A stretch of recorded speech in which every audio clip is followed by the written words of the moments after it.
আজ বাংলাদেশের জাতীয় ফুটবল দলের প্রীতি ম্যাচ।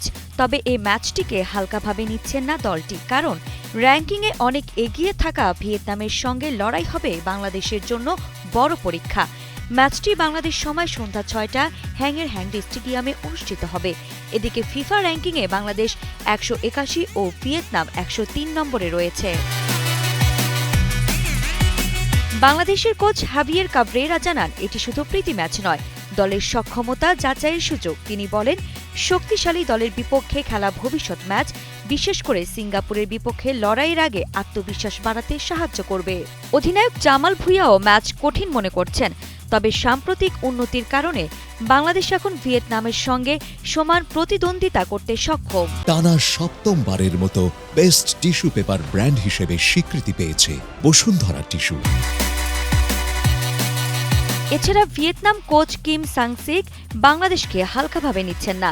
নতুন স্টাফ ও বিদেশি খেলোয়াড়ের কারণে দল শক্তিশালী হয়েছে।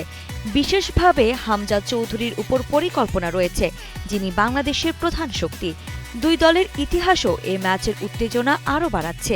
৩ ম্যাচে ২ ড্র ১ জয় ভিয়েতনামের। সর্বশেষ মুখোমুখি হয়েছিল প্রায় ২ দশক আগে।